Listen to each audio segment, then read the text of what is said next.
Seriously? An old woman? No way. I'm gonna look for someone younger, so let's call off the engagement. My fiancé Daniel, who was only a year older than me, called me an old woman. That alone was a shock. But to break off our engagement too? Daniel had a certain charisma that drew people to him, always surrounded by someone. He was smug in his ways. This wasn't the first or second time he'd cheated, and I'd forgiven him every time. Clenching my fists, I'd welcome him home, only to cry alone at night in frustration. I had reached my limit. I couldn't forgive Daniel, or maybe I never truly forgave him from my heart. I just wanted to be with him, so I put on a facade, deceiving myself. Now, all the pent-up feelings were rushing back. I fixed my gaze on Daniel. Daniel, I'm done being pushed around by your caprices and selfishness. From now on, I'm living by my own will. And as a first step, Daniel, you're going to get what you deserve. Are you ready? My name is Ava. I just celebrated my 32nd birthday with my fiancé, Daniel. We've been dating for 18 years. We met in middle school, both of us just kids. Since then, I've always bent to Daniel's will, agreeing to his whims, accepting his requests. Before we knew it, we both crossed into our 30s. I started thinking about marrying Daniel, and I thought he felt the same. That's why he gave me an engagement ring, I believed. But now, how much more can I endure? Enduring days of betrayal from Daniel. I met Daniel when I was in 8th grade. He was a new 7th grader who told me he liked me soon after starting school. Will you go out with me? A what? I was bewildered. Being asked out by someone I barely knew, but I was flattered. Daniel was already tall and handsome, and more than anything, I felt proud to be asked out. There was a sense of superiority and excitement about dating a boy before anyone else. So I nodded. Nice to meet you, I'm Daniel. Daniel blushed, looking at me. Then he said something that made me flustered. I'm looking forward to being with you, Ava. Daniel. His mischievous voice and expression, I totally fell for him. But the elation didn't last long. Ava, you're dating Daniel? Oh yeah. I wondered how my classmate Emily knew. Seeing my confusion, another classmate, Chloe, added, Daniel's been bragging about it. Probably the whole school knows by now. Daniel did? I was filled with disbelief. Why did you do that? After school, I confronted Daniel. If the teachers find out, we'll be in big trouble. Sorry, I was just so happy. I wanted everyone to know you're my girlfriend, Ava. Daniel looked down sadly, but replied, I'll be more careful next time. Okay, I'd like that. At that moment, I had already forgiven Daniel. In fact, I found him irresistibly cute. Would I feel this way if I had a younger brother? No, it was a more awkward and sweeter feeling than that, I realized then. That made Daniel's first betrayal even more painful. That's the prettiest girl in school? I heard a disdainful voice. It was so unlike anything Daniel would say to me. I didn't recognize it at first. But once I did, there was no mistaking it. It happened during a school break. I was about to visit Daniel's classroom when I overheard the conversation in the hallway. The standards at the school aren't too high, huh? She's just average. But she's got a good figure, right? Yeah, the chest? Those are definitely big. That part will be fun. Oh, that's a relief. So you are a guy. Well, yeah. A sleazy laugh erupted. There's a group of boys gathered around Daniel. They seemed to be having a great time talking about my looks. I leaned against the wall, unable to move from the spot. My legs were shaking. Ava, are you okay? Yeah, I guess. My classmates came over, concerned. Daniel, still oblivious, continued to joke around with the other boys. That's just awful. But it's important to fit in with the group. I replied, my voice trembling with tears. Ava. Maybe he's just embarrassed by the teasing. That's why he said that. My words trailed off. Tears started to flow. Accompanied by my classmates, I went back to my classroom crying. Daniel continued to darken my heart. If he heard about a popular girl at another school, he'd quickly go and flirt with her. Some of these girls seemed serious about dating Daniel. Ava, you have to go! Pressured by Emily and others, I headed to where Daniel was on a date with his new fling. Seeing me, Daniel turned pale. Ava. Who's this? The girl, Grace, was prettier than me. Left alone, Daniel might have switched to her. I suppressed the urge to run and answered. I'm Daniel's girlfriend. Ava! Daniel cried out my name as if in agony. Grace glared at Daniel with a stern look. Wait a minute. You lied to me? Hello. No, it's not like that. Daniel watched his fling leave with a pained expression and voice. Left alone, he turned to me, looking terrified.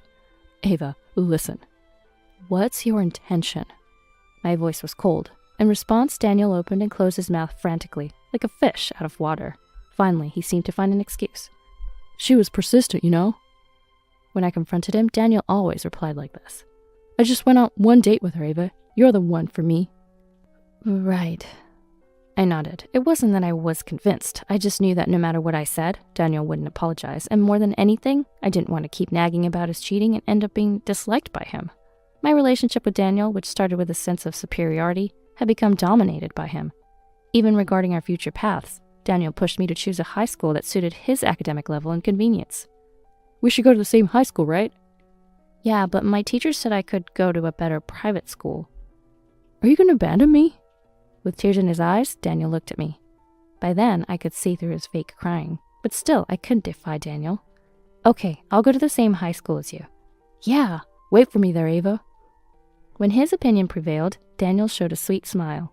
It was a reward for me, and I kept pushing myself too hard just to see that smile. When I told my parents about my high school choice, my mom, Isabella, was clearly disappointed in me. Why would you go to such a mediocre high school? That's right, you need to graduate from a good college and get a promising job. My dad, Oliver, also said, but I clumsily lied, saying that all my friends were going to that high school. In reality, my friends had chosen better high schools. I also understood that aligning with academically weaker Daniel had no benefit. Plus, lying to my parents was a first for me. I felt torn between guilt towards my parents and keeping my promise to Daniel. I'm disappointed in you, they said, and that was the end of our conversation. From the next day, my parents started to visibly distance themselves from me. In contrast, Daniel was in a great mood. Thanks, Ava. Now we'll be together in high school, too. Yeah. I was unsure if I was doing the right thing or making a mistake. All I knew was that Daniel was smiling. That was all. After starting high school, my relationship with my parents only worsened. This month, I overspent on this social game. Is it that interesting? Yeah, it's really fun. You should try it, Ava. Maybe I should. The social game that started in such a casual manner turned out to be the beginning of new troubles. I usually didn't care much about it. I never really liked that game after all. The problem was the friend feature. There were events where players cooperated, and Daniel invited me to the game as his ally. Ava, your character's weak. Spin the wheel more to strengthen our allies. Sorry. Following Daniel's instructions, I indeed made our characters stronger. But the in-game spending also increased, and my mom noticed. Not only did you go to a bad high school, but now you're spending on games? What are you doing? But my friends... If those are your friends, you're better off alone. Don't say that. For the first time, I talked back to my mom. I wouldn't let her say that a world without Daniel would be better. Talking back to your parents. My mom looked both angry and sad. Since then, I hardly spoke to my parents. When I discussed this with Daniel, he showed his usual smile. That's fine, it's your life after all. Is it though? I wondered why Daniel of all people would say that. Was I really living my own life? Or was I just being manipulated into a life convenient for him? By the time I realized this, it was too late. Right after high school graduation, I chose to work. My parents had completely given up on me. I couldn't even think about going to college, especially since Daniel's attitude suggested he wouldn't allow it. You wouldn't betray me, would you, Ava? No. As always, I just agreed. Daniel had dropped out of high school. There's no point in going to school once you've graduated. He said so, but the real reason was a conflict with a teacher. With a dropout as his highest education, Daniel couldn't find a company to hire him.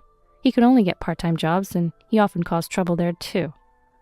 That boss is so arrogant, it's annoying. Did you quit your job again? I asked, feeling somewhat fed up. By then, Daniel and I had started living together. Once my parents found out I was dating Daniel, they finally kicked me out. Daniel, too, had a weak relationship with his family and moved into my apartment with nothing but himself. It's the start of a fun life together, he said. Sure is. Daniel seemed genuinely happy, but I just forced a smile. I couldn't help but think it was just going to be more trouble. People around me kept saying I should break up with Daniel. He's just a parasite at this point. Well, he does work at least, he wants to. But I saw him skipping work to go to the casino just the other day. Who told you that? My response was cool. My friends gradually distanced themselves from me. Deep down, I knew they were right. Daniel isn't someone who cares about my happiness, but I believed I couldn't be happy without him. I truly thought so. And then, it happened soon after. Turns out an old woman's too much. I'm gonna look for someone younger. So let's call off the engagement, haha. Daniel said this as he pulled the engagement ring off my finger. Daniel? I was out of my mind. His smile wasn't sweet anymore. It was a condescending, unpleasant laugh. Ava, you're 32, right? Not exactly young. I'm only a year older than you. My rebuttal felt hollow. Daniel never cared about his own age. He simply wanted to switch to younger, cuter girls. And Daniel had already been cheating with several of them. Daniel was good-looking and knew how to charm. Seducing girls was easy for him. The reason these affairs didn't last was probably because his selfish nature became apparent, or because he was financially unreliable. I'm a witness to that. Above all, I'm the representative of his victims, having been deceived by Daniel. All right then, bye Ava. Daniel waved his hand. In it, he held the engagement ring he had pulled off my finger. I wondered who he intended to give that ring to next. That's what I thought, and that's when I decided.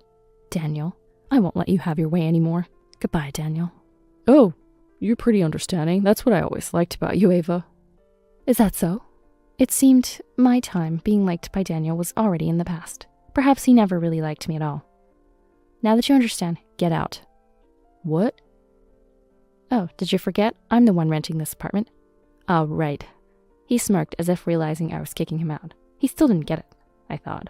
Before I knew it, I was smiling too. Your clothes, too. What? The clothes you're wearing. I bought them all. Oh, keep your underwear. Give me everything else. I'll sell them to a thrift store. You want me to leave in just my underwear? Daniel exclaimed.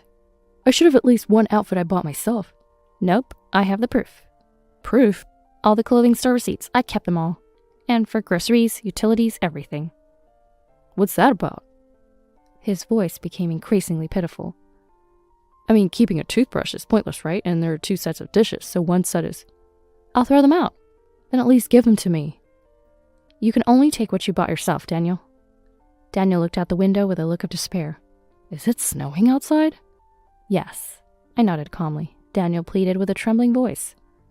At least let me keep my jacket. Fine, you can wear the undershirt, but not the jacket. It's a designer brand and worth a good price. I smiled emptily. The jacket I bought for Daniel, he insisted on having it and I gave in. It was just a year ago. The black long coat suited him so well. At that time, I felt proud. You're a devil. I'm fine with being a devil. After all, I'm just an old woman.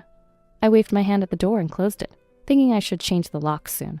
I had taken back the spare key from Daniel, but he might have another one. You'll regret treating me like this. I'll never see you again. I heard Daniel's parting words. I crouched down, holding my head. I felt anxious. I had broken up with him in a rush, but could I really come to dislike Daniel? He had been with me all this time, and now he won't be there in my future days.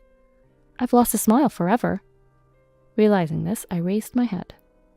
Leaning against the door, I burst out laughing. Daniel's gone. He's really gone. I felt truly free at last. There was a sense of relief and fulfillment. Daniel had long since ceased to be a love interest for me. It was just inertia keeping us together. Being with Daniel meant always worrying about upsetting him and couldn't be myself. It became clear to me. I don't need you anymore, Daniel. This was just right. He left on his own. As I thought this, a tear rolled down my cheek. I finally realized. I had written him off a long time ago. For me, he was nothing but a detriment, and I was surprised at my own weakness for looking away from that fact.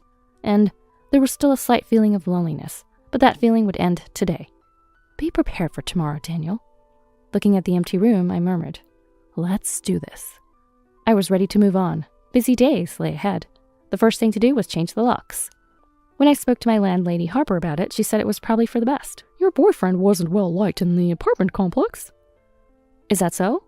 I was able to take her words more calmly than expected. The old me would have been angry. Any criticism of Daniel used to be unbearable for me, but now was different. Like a cloudy sky clearing up rapidly, my thoughts became clear. Please take care of the lock change. Okay, got it. Harper responded affirmatively with a strong nod. On my way back to my apartment, I was stopped by another tenant, Zoe. What is it? You were Daniel's fiancé, right? Ex-fiancé now. Oh, so you did break up? Zoe frowned, seemingly troubled. Looking around, she then said, Could you come to my apartment? Why? I'm being followed by him. He's spreading rumors that we're dating, and the stalking is getting worse every day. I'm scared. Zoe said, looking intently at me, clasping her hands together as if in prayer. He said he would marry me after breaking up with you. What? But you seem like a normal person. You don't look at all like the horrible woman he described. He was bad-mouthing me. I felt a grimace forming on my face. Guided by Zoe, I visited her apartment. What I heard was Daniel's appalling other side. I knew he sometimes took money from my wallet, but to buy you gifts with it? Yes, he always seemed to have a lot of money despite barely working. Turns out, he was stealing money from his fiancé's wallet. While sipping coffee Zoe offered, she said, I should have told you sooner, I'm sorry. It's okay, we're both suffering because of the same man, I said with a bitter smile. But now we need to think about what comes next. What comes next? Zoe asked, puzzled. Yes, how we're going to get back at Daniel. I shared my thoughts with her. Zoe listened intently, nodding and agreeing repeatedly. Then I had something additional to add. Actually, I knew about you before. What? Zoe looked surprised, which was understandable. We lived in the same apartment complex, but that was it. Our lives were so different, we hardly saw each other, and if we did, it was just a passing greeting. I took a stack of documents from my purse. Please don't be upset, but I had a detective investigate all of Daniel's affairs. What? Zoe looked at me. Her eyes were slightly fearful. I smiled to ease her tension and said, The report said you were just being pursued one-sidedly by Daniel. Please believe me, I have nothing to do with him. I believe you, calm down. Thank God. Zoe let out a relieved sigh. Of the other women, only 3 out of 5 were in a clear romantic relationship with him. You and another woman were just being pursued by him. So there are others who have suffered like me? Zoe hung her head. Clearly, she was distressed. Knowing there were other women in the same situation, she must have felt empathy and sympathy. I leaned in slightly and said, Shall we meet them? Huh? We'll work together to teach Daniel a lesson. Get back at him, but how? Through a lawsuit, I said more assertively. First, we'll talk to the police to get him recognized as a stalker. He's not smart enough to give up. There'll be a chance to sue. Use me as bait to lure him? Well, not exactly. I was flustered. Indeed, that's how it seemed. I had been about to impose danger on Zoe. Just as I was about to hastily retract my proposal, Zoe nodded in response. I'll do it.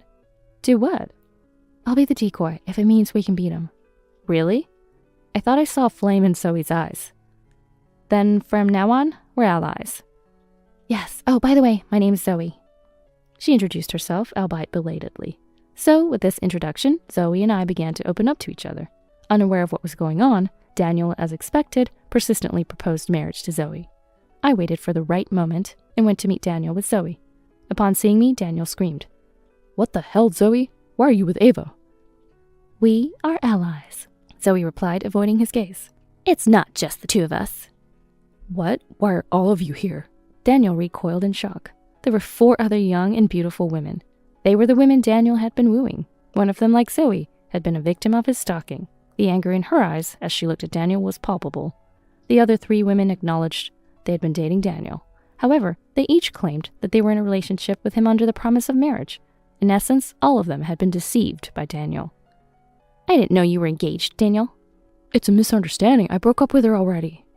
What about the other girls? They all thought they were going to marry you, including me. Yikes. Among the 6 women, including myself.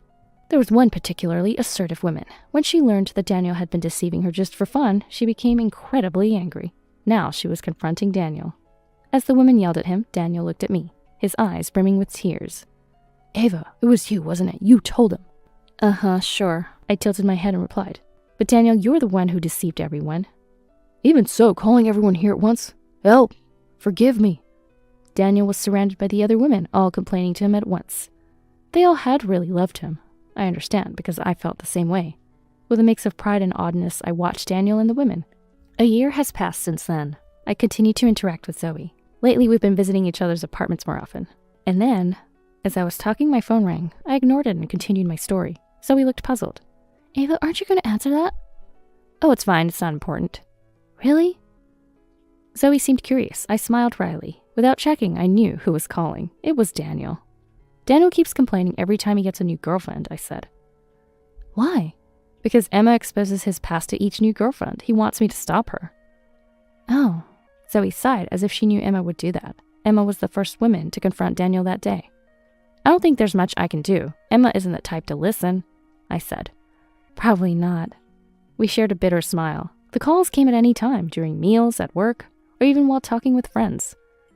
Enough already. At one point, I couldn't stand it anymore and answered Daniel's call. Daniel sounded desperate. Just stop it, please. Get Emma to stop. You brought it upon yourself, I replied, thinking about tonight. Tonight, we're having hot pot at Zoe's house. My friends and Zoe's friends were coming together to enjoy a pot on a winter night. I was looking forward to that, so I wasn't really listening to Daniel's words seriously. I was just saying what I thought. You made 6 women, including me, unhappy. You have to bear that.